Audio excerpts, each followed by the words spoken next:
The worst thing I ever said to Claire Whitaker came out over lukewarm coffee in front of half the marketing department, 15 minutes before the biggest client pitch of our careers. I didn't mean for it to sound cruel. That's what people always say right before admitting they were cruel. Claire had just corrected my slide deck for the third time that morning, standing behind my chair in a navy pencil skirt and white blouse, smelling faintly like citrus and expensive shampoo, tapping one perfect red fingernail against my laptop screen. "Your conversion projections are still too optimistic," she said. "They're ambitious. They're fantasy." I turned in my chair and looked up at her. "Do you ever get tired of being impossible?" Her mouth curved, but her eyes stayed sharp. "Do you ever get tired of needing supervision?" A couple of people nearby laughed. I should have left it there. That was our rhythm. Blade, shield, blade again. We had been doing it for 2 years at Hartwell and Lane, a mid-sized ad agency in Boston where everyone pretended not to watch us spar like it was office entertainment. But I was 30 years old, running on 4 hours of sleep, too much pride, and the dangerous belief that if a woman annoyed you that much, it definitely didn't mean you noticed the way she tucked loose hair behind her ear when she was thinking. So I smiled and said, "Claire, no one is ever going to put up with you." The room went quiet in that quick, ugly way rooms do when a joke misses and lands somewhere soft. Claire's expression didn't change at first. She just looked at me. Then she leaned closer, close enough that only I could hear her. "You do," she said quietly. And just like that, the joke died in my throat. "My name is Bennett Hayes. I was a senior strategist at Hartwell and Lane, which meant I got paid to sound calm while internally calculating how many different ways a project could catch fire. I liked clean timelines, good coffee, and people who said what they meant. Claire said what she meant, like she was filing it with the court.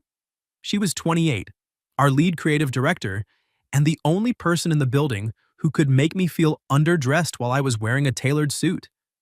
She had dark hair she usually wore in a twist, gray-green eyes that caught every weakness in a room, and a reputation for terrifying interns into becoming better professionals.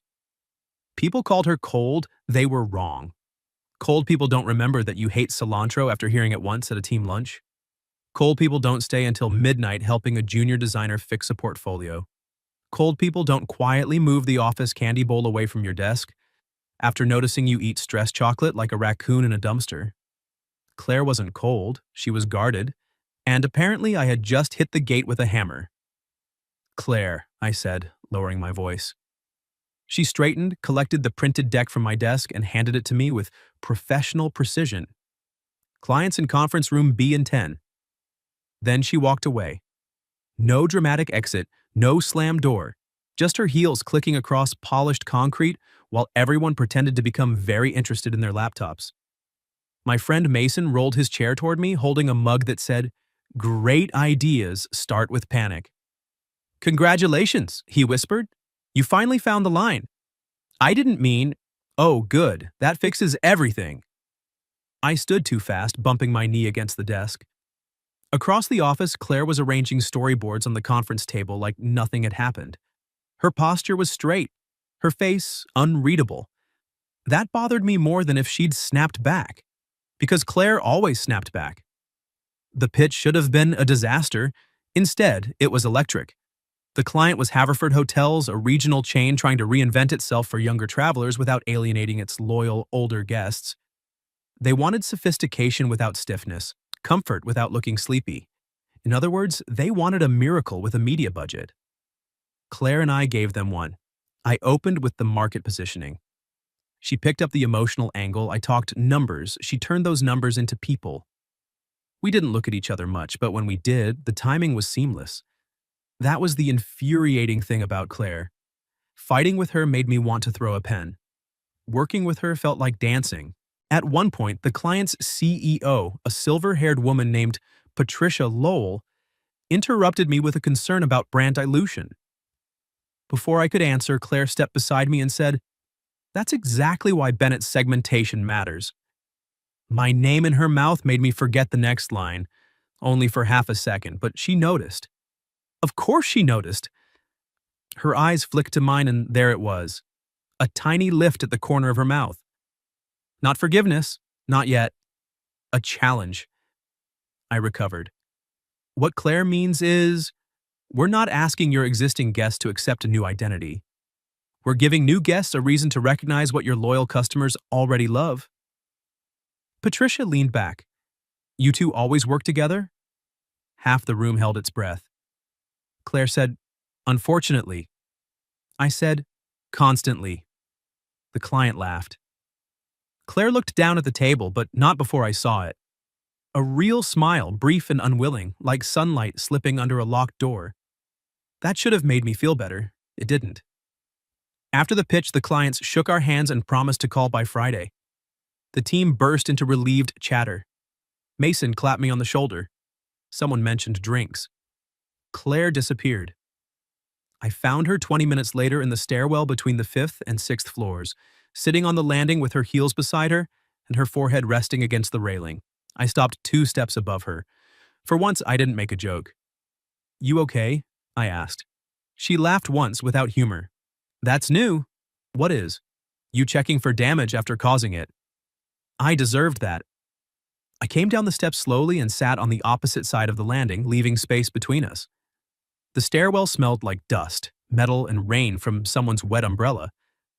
I'm sorry, I said. Claire lifted her head. Her makeup was perfect. Her eyes weren't. For what part? For saying no one would put up with you. She looked at me for a long second. And? I swallowed. For saying it where other people could hear. Her gaze sharpened. No, I said, correcting myself. That's not enough. For saying it at all. The tension in her shoulders shifted. Not gone, but loosened. I know I'm difficult, she said. You're exacting. That's a nicer word. It's also true. She looked away, jaw tight. My father used to say difficult. My ex said exhausting. My last creative partner requested a transfer after 3 months. The thought of some man calling her exhausting made something hot and unpleasant move through my chest. I kept my voice even. Your last creative partner used Comic Sans in a luxury travel mock-up. Her mouth twitched. He said it was approachable. He was a criminal. That got half a laugh out of her. It hit me harder than it should have, sitting there in a dusty stairwell with the woman who drove me insane, watching her try not to smile because of me. Claire rubbed a thumb over the strap of one heel. You really do put up with me. I looked at her. No, I said. I don't put up with you. Her face closed a little, bracing. I hated that I had taught her to expect the hit. I look for you in every room, I said, before I could make myself safer. There's a difference. The stairwell went completely still. Claire's eyes lifted to mine, and for once, she had no answer ready. Then the door above us opened. Mason's voice echoed down. Bennett, Claire, you two need to see this. Claire stood quickly, slipping back into armor as she grabbed her heels. What happened? I asked. Mason appeared on the landing holding his phone with a strange expression. The client just emailed, he said. They loved the pitch. Claire exhaled. That's good.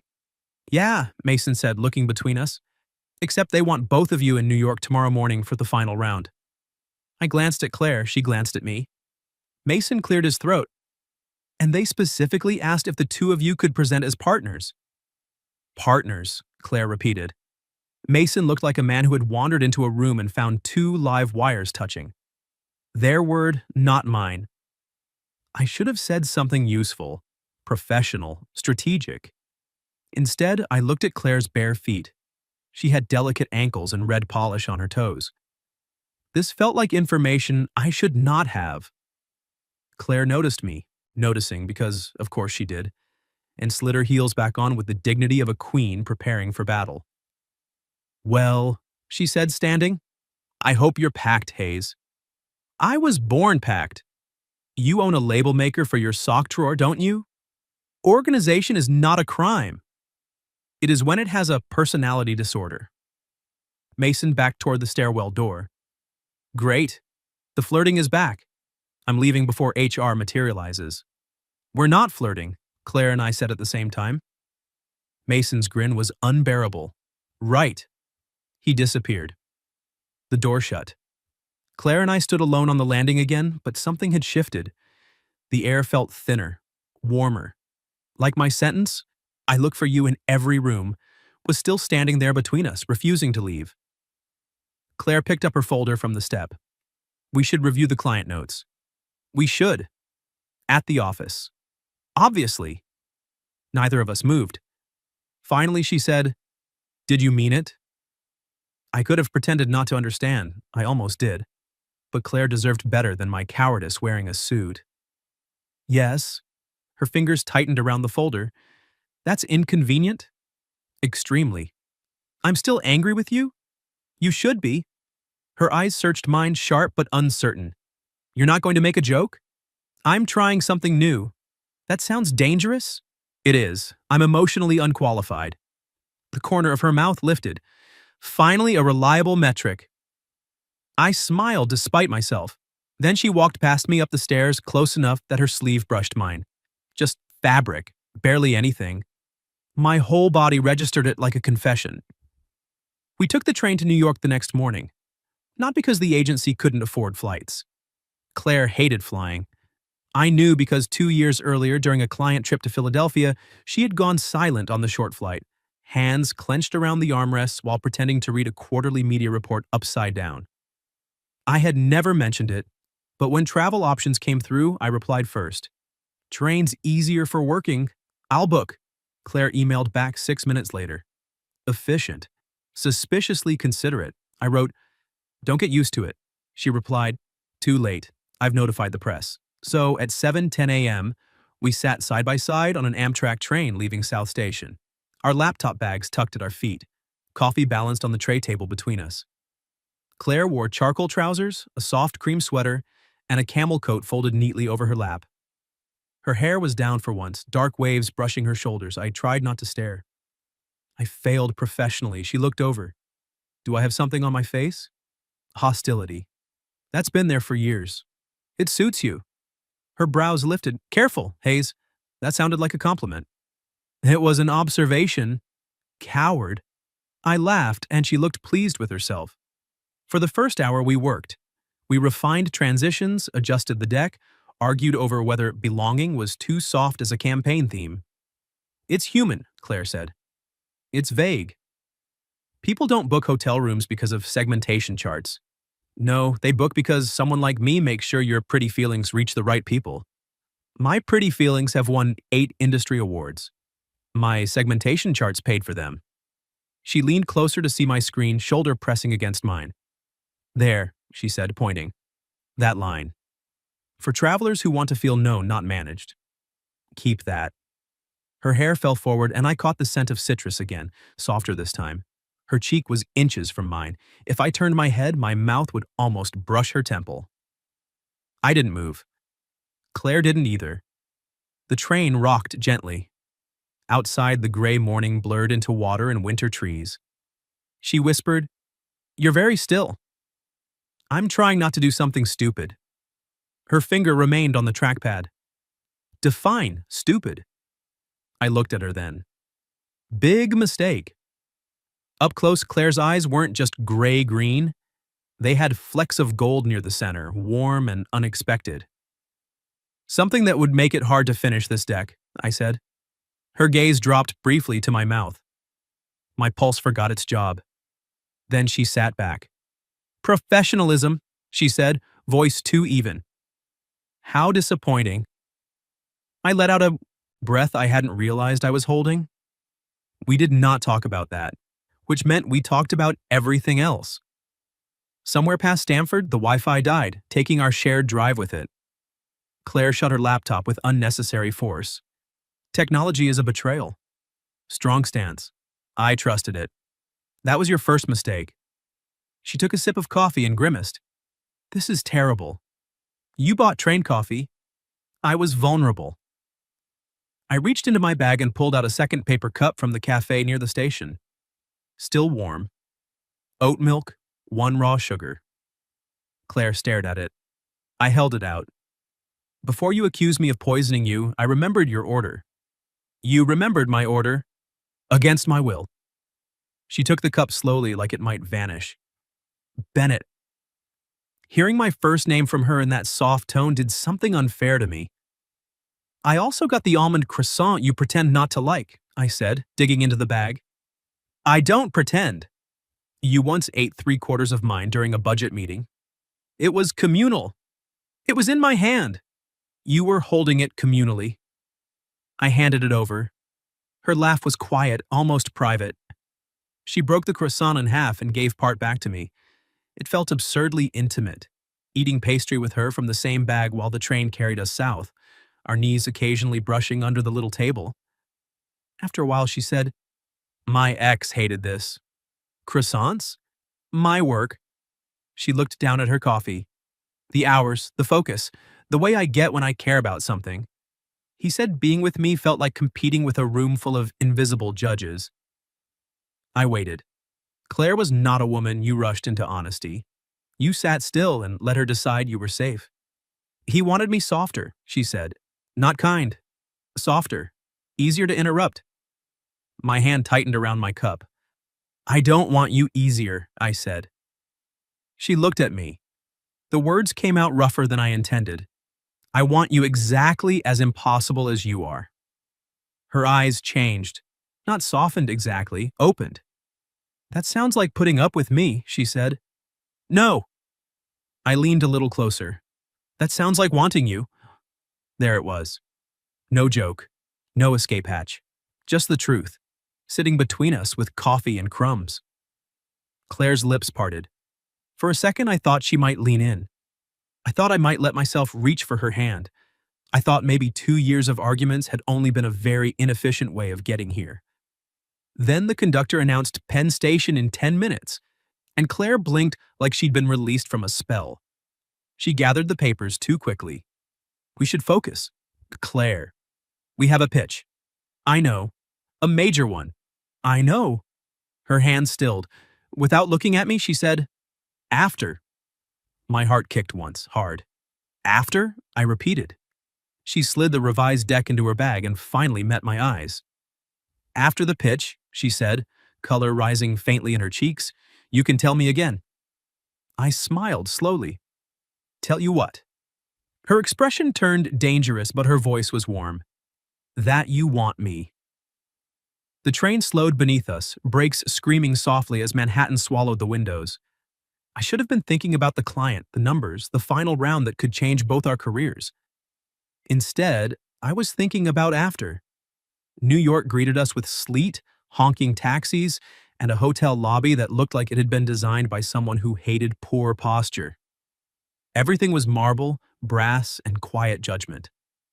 Claire stepped through the revolving door beside me, shook rain from her coat, and immediately became the most interesting thing in the room. I watched 3 men in expensive overcoats notice her. I couldn't even blame them. She glanced at me. You're scowling. I'm thinking. About murder? Brand positioning. Same face. Before I could respond, the concierge smiled apologetically from behind the front desk. Mr. Hayes, Miss Whitaker, welcome. We have you both confirmed, but I'm afraid one of the rooms won't be ready until later this afternoon. Claire's gaze cut to mine. I held up both hands. I booked 2. I know, she said. I have receipts. I said I know. The concierge continued. We can store your luggage, of course. The conference suite is prepared for your client meeting at 11. I checked my watch. That gives us 40 minutes. Claire's expression turned brisk. Armor on. Then we need a mirror, coffee, and a flat surface. The concierge blinked. For the materials, I added. 5 minutes later, we were in a small private business lounge with our bags, 2 coffees, and Claire standing close enough to straighten my tie. I stopped breathing. You're not as crooked, she said. It had a difficult childhood. Hold still. Her fingers slid under the silk, tugging with gentle precision. The movement brought her close. Too close for my common sense. I could see the faint line of concentration between her brows, the raindrop caught near her hairline. There, she said softly. But she didn't step back. Neither did I. You know, I said, voice low, if you keep touching me before presentations, my performance may become dependent on it. Her eyes lifted. I'm willing to risk your downfall. For the good of the work? For science. My hands itched to settle at her waist. Instead, I reached up and brushed the raindrop from her temple with my thumb. Claire went very still. It was such a small touch, barely anything. But her breath caught and the sound made the whole room narrow to the space between us. "Bennett," she whispered. A knock hit the glass door. We sprang apart like guilty teenagers. Mason's face appeared through the glass. Why he had come to New York with the junior analytics team and why the universe hated me remained unclear. He opened the door. "Tell me you two are ready." Claire picked up a folder. "We're ready?" I stared at him. Mason looked between us, then at my tie, then at Claire's flushed cheeks. "Oh," he said, "you were ready." "Mason," I warned. He grinned. "I'll be outside where people aren't generating billable tension." The final pitch was held in a top-floor suite overlooking a gray sweep of Manhattan. Patricia Lowell sat at the head of the table with 4 executives beside her, all wearing the careful expressions of people about to spend a lot of money. Claire began. Not because we had planned it that way, but because she should have. She didn't sell them an ad campaign, she gave them a feeling. Arriving late, tired, rain on your coat, and having someone at the desk say your name like they were glad you made it. Then I showed them how to scale that feeling across markets. We moved together without needing cues. Claire handed me openings. I caught them. I built the bridge. She lit the lamps. Halfway through, Patricia interrupted. "The chemistry in this concept is strong, personal. How did you two arrive at it?" Claire looked at me. The professional answer was research. The safe answer was collaboration. Claire said, "We argue until the honest thing is all that's left." A smile pulled at Patricia's mouth. "Sounds exhausting." "It can be," Claire said. Then, under the table, her knee touched mine. Not accidental. My pulse slammed. I glanced at her, and she didn't look away. "But worth it," she finished. I nearly forgot how to speak. Luckily, my body had been trained by years of capitalism. I finished the financial rationale on instinct. By 1 o'clock, it was over. By 1:30, Haverford Hotels had chosen us. The room erupted in professional joy. Handshakes, restrained cheers, executives promising contracts, Mason mouthing something obscene and celebratory from the back. Claire stood very still for half a second as if she didn't trust good news on first contact. Then she turned to me. Her smile hit me square in the chest. Not sharp, not smug. Open. "We won," she said. I wanted to kiss her right there in front of the client, Mason, God, and legal. Instead, I said, "Obviously." Her smile narrowed. "Don't ruin it." "Never." Afterward, the team scattered. Mason took analytics to celebratory burgers. Patricia's assistant sent contract timelines. The hotel finally had both rooms ready. Claire and I found ourselves alone in the elevator, rising toward the 23rd floor with our bags at our feet and the city glittering wet beyond the glass. No laptops, no audience, no deck between us. Just after. Claire watched the floor numbers change. "You owe me something." "I do?" "You were going to tell me again." I turned toward her. She kept facing forward, but I saw the nervous movement of her throat as she swallowed. The elevator hummed. "I want you," I said. Her eyes closed briefly. I stepped closer. "Not because you're convenient. You are the least convenient woman I've ever met." That earned a tiny laugh. "Not because we work well together, though we do. Not because arguing with you is the best part of my day, which is a deeply troubling thing to admit." She turned her head then. I lowered my voice. "I want you when you're impossible. I want you when you're brilliant. I want you when you're standing behind my chair telling me my projections are fantasy. I want you when you're quiet because someone taught you that being loved meant being tolerated." Her eyes shone. "I don't tolerate you, Claire." The elevator stopped on our floor with a soft chime. The doors opened. Neither of us moved. Then Claire reached out and took my hand. Her fingers slid between mine, cool from the rain earlier, fitting there like they had been waiting. "Good," she said, voice unsteady, "because I don't want to be tolerated." I tightened my hand around hers. "What do you want?" She looked at me for one long, brave second. "To be chosen," she said. The words undid me. I stepped out of the elevator with her, still holding her hand, and we walked down the quiet hallway to our rooms like that. Slow, certain, terrifying. Her room came first. She stopped outside the door but didn't let go.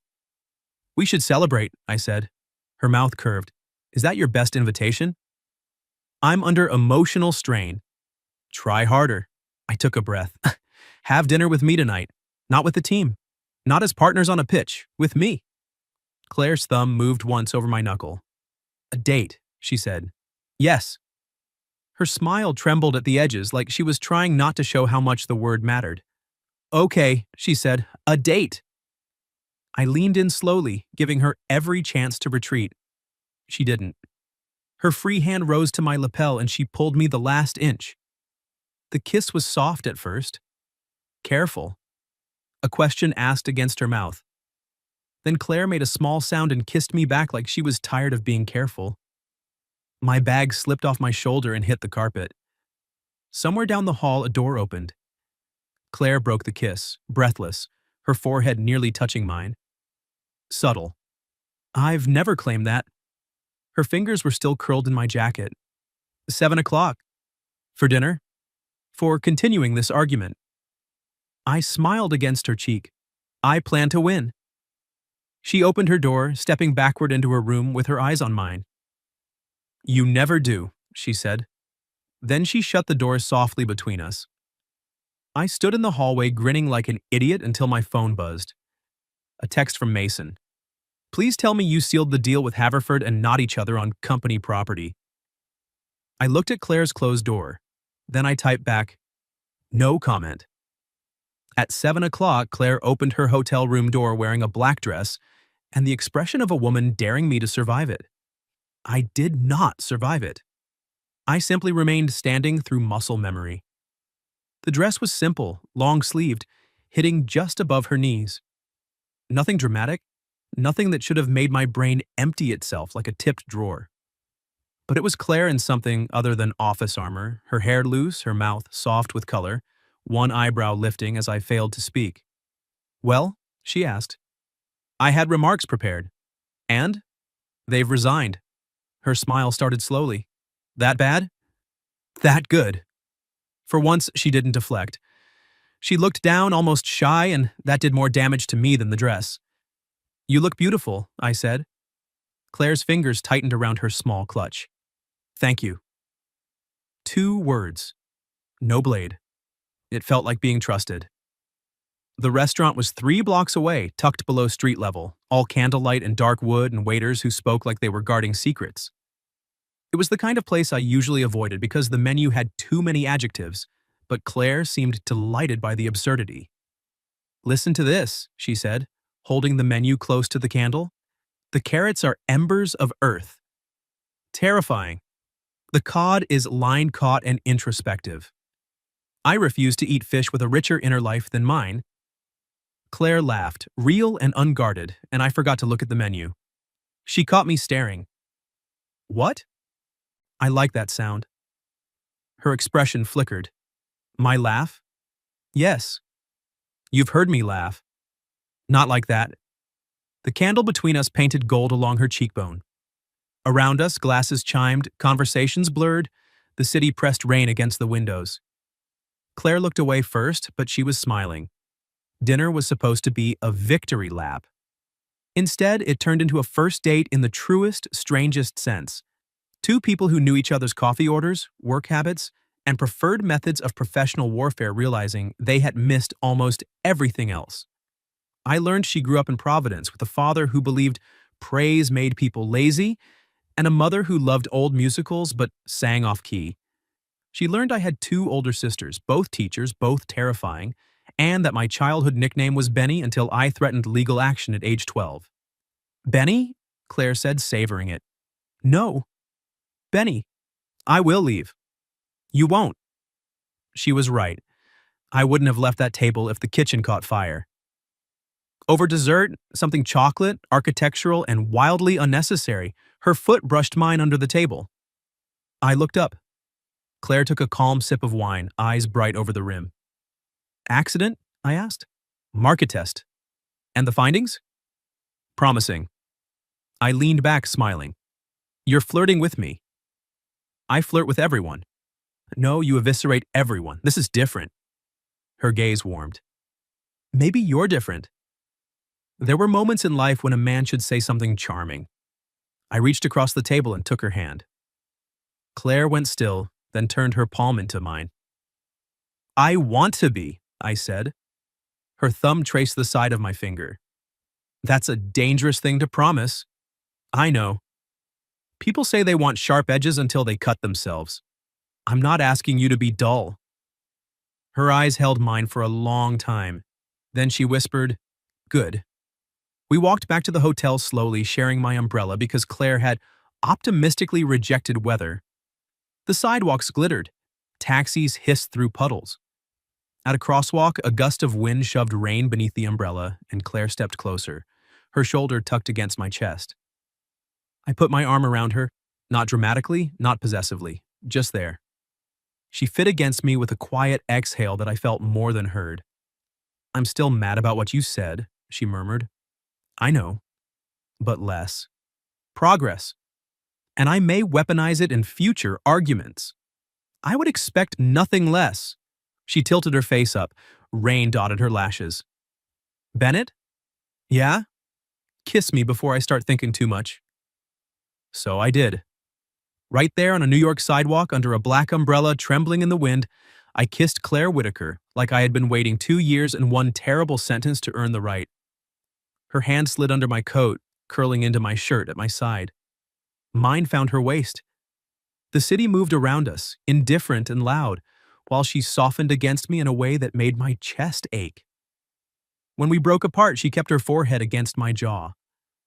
I'm scared, she said. The confession was so quiet I almost missed it. I held her closer. Of me? Of wanting this. Her breath shook. Of believing you. Of going back to Boston and becoming gossip. Of losing the account because people decide we're messy. Of you deciding I'm too much once this stops being candlelight and winning. I closed my eyes.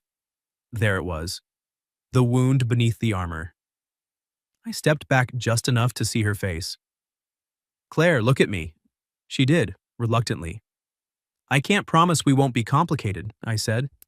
We work together. We fight. Mason exists.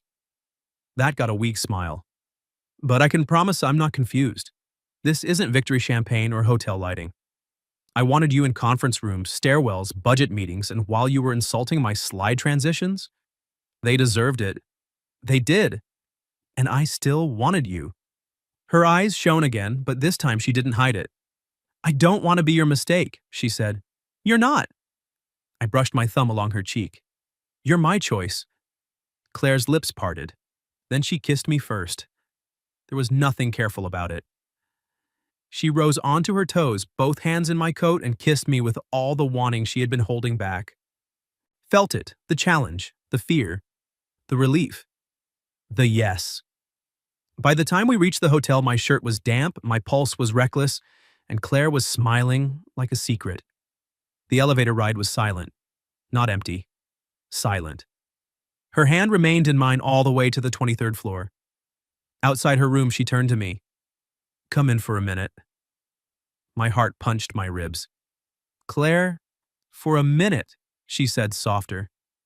Not because we have to rush, because I don't want the night to end in a hallway. So I followed her inside. Her room was warm, dim, the curtains open to the rain-streaked city. She set her clutch down, then turned back to me with sudden nerves in her posture. I recognized that look. The instant after bravery when a person wonders if they offered too much. I crossed the room slowly and stopped in front of her. We can just talk, I said. I know. Or I can leave. I know. What do you want? Claire looked at me like the question mattered more than any kiss. Then she reached for my tie, the same one she had straightened that morning, and loosened it with a small, trembling smile. I want, she said, to not be easy. I smiled and touched my forehead to hers. Thank God. Her laugh broke softly between us. I kissed her again slow this time. No audience. No winning. Just Claire's hands at my collar and mine at her waist, the rain ticking against the glass while the two of us learned how quiet we could be together. Later, my phone buzzed on the table. Once. Twice. Again. Claire pulled back, breathless. If that's Mason, I'm resigning. I glanced at the screen. Not Mason. Our boss, Vivian Lane. Emergency meeting, Boston office, 9 a.m. tomorrow, both of you. Claire read it over my shoulder. The warmth in her face dimmed. I set the phone face down and took her hand again. Tomorrow, I said. Tonight is still ours. Claire searched my face, then nodded. And this time, when she leaned into me, she did it like she believed me. We took the first train back to Boston before sunrise. Claire sat beside me with her head against the window, wrapped in my coat because she'd insisted she wasn't cold and then immediately shivered for 20 minutes. You're smug, she murmured without opening her eyes. I'm warm. You're enjoying being right. I contain multitudes. She turned her face toward me, sleepy and beautiful in the pale morning light. If Vivian fires us, I'm blaming your tie. My tie performed heroically. Your tie was on the floor. I looked at her. She looked at me. Then she blushed. Claire Whitaker blushed, and I nearly proposed to her between Providence and Route 128. Instead, I took her hand under the little train table. Her fingers slid into mine like they belonged there now, like we had crossed some invisible line and for once neither of us planned to retreat behind sarcasm. Whatever this meeting is, I said, we handle it together. Her thumb stilled over my knuckle. Together sounds dangerous. It's your favorite kind of thing. She smiled faintly. You're learning. Vivian Lane was waiting in her glass office at 9 sharp, wearing a cream suit and the expression of a woman who had built an agency by never blinking first. Mason was there too, standing near the bookshelf with a paper cup of coffee and wide eyes that said, I know everything and I am trying not to explode. Claire and I sat side by side, not touching, but close enough that I could feel the awareness of her like heat. Vivian folded her hands on the desk. Haverford signed. Claire inhaled. That's good. It is excellent. Vivian's gaze moved between us. They signed a 12-month contract with expansion options. It's the largest hospitality account we've landed in 5 years. Mason made a tiny celebratory fist. I waited. Then why does this feel like a disciplinary hearing? Because you're perceptive. Vivian leaned back. Patricia Lowell also mentioned with great amusement that the campaign's strength seemed to come from the two of you finally admitting what everyone else already knew. Claire closed her eyes. Mason coughed into his coffee. Vivian continued. So, are we dealing with a workplace complication? The room went quiet.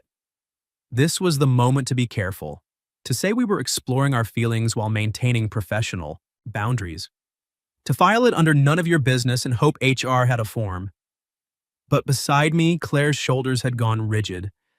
I remembered her on the sidewalk in the rain. I don't want to be your mistake. I turned to Vivian. We're dealing with a relationship. Claire looked at me sharply.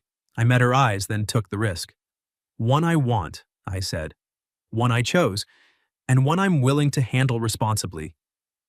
Claire's face changed just a little, just enough. Vivian studied me, then her. Claire? Claire sat straighter. Same. Mason whispered, incredible testimony. Vivian didn't look at him. Mason. Silent as a tomb. Claire glanced at me and there it was again. That unwilling smile that had started everything. Vivian sighed. I'm not here to police adults. But you cannot directly evaluate each other. You cannot let personal issues affect client work. And if this becomes a drama hurricane, I will personally throw both of you into the harbor. Understood, I said. Claire nodded. Completely. One more thing. Vivian opened a folder. Haverford wants you both leading the account? Claire's hand tightened in her lap. Vivian noticed. Of course she did. You can decline. I can restructure, but frankly, the work is better when you're both in the room. I looked at Claire, not as a rival, not as a problem to solve, as the woman I wanted in every room. What do you think? I asked. Her eyes softened at the question. Then she smiled. I think your projections will need supervision. I grinned. Constantly? Unfortunately. Vivian rubbed her temple. Get out of my office. In the hallway, Mason blocked our path like an overexcited golden retriever. I just want to say, he began, as someone who has suffered through 2 years of foreplay disguised as strategy meetings, Claire pointed at him. Finish that sentence and I'll move your desk into the supply closet. He held up both hands. Blessings upon your union. I shoved him gently aside. Go work. When he left, Claire and I stood outside conference room B, the same room where I'd said the worst thing. The office buzzed around us. Phones rang, keyboards clicked. Someone laughed near the kitchen. Life continuing, indifferent and ordinary. Claire looked through the glass wall at the long table. You hurt me here. I know. I hated that you were the person who said it. Her voice was quiet but steady. Because when you said no one would put up with me, all I could think was, not you too. My chest tightened. I stepped closer, not touching her yet. I'm sorry. I know you are. I'll keep being sorry. That sounds exhausting. I have stamina. Her mouth curved. Unfortunately. I reached for her hand. This time right there in the open office, she let me take it. No hiding, no hallway almosts, no pretending we were just two people who happened to argue beautifully. I don't put up with you, I said. I love you. The words surprised us both.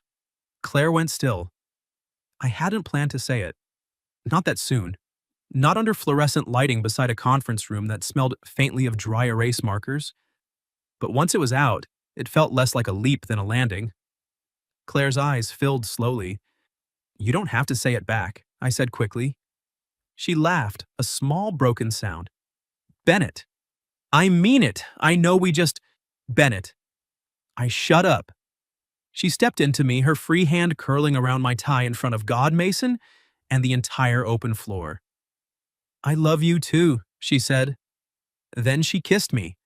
The office went silent for exactly 2 seconds. Then Mason yelled, Finally! Claire broke the kiss just enough to say, Supply closet. Worth it, he called. She hid her smile against my shoulder and I held her there, laughing into her hair. 6 months later, Haverford's campaign launched in 12 cities. Claire and I still argued over headlines, budgets, dinner reservations, and whether my sock drawer was deeply alarming. We filed the HR paperwork. We set rules. We broke exactly one of them when she kissed me in the archive room after a client approved her favorite concept. She moved into my apartment by accident at first. A sweater, then a stack of books, then the special tea she claimed tasted different if brewed in my kitchen. One Saturday, I opened my closet and found her black dress hanging beside my suits. I stood there staring until she came up behind me. What? She asked. Nothing. Bennett. I turned and wrapped my arms around her. I like finding you in my life. Her expression softened in that way I had learned was not weakness, but trust. You're very sentimental for a man with labeled socks, she said. You love my labeled socks. I tolerate them. I kissed her until she admitted nothing. By the following spring, we left Hartwell and Lane and opened our own studio above a bakery in the South End.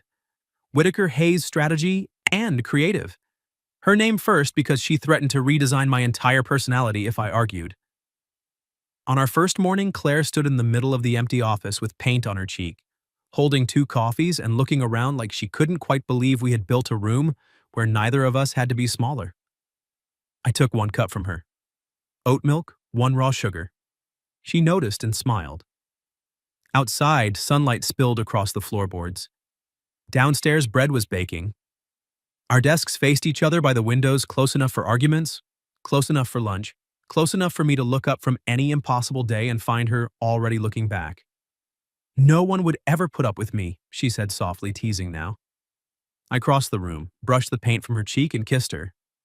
No, I said against her mouth. Someone would love you exactly like this. What would you have done if you teased your work rival that no one would ever put up with her? And she quietly said, You do? Have you ever experienced something similar where an argument revealed feelings you didn't expect? Tell your story in the comments. If you like this one, leave a like, subscribe, and I'll see you in the next video.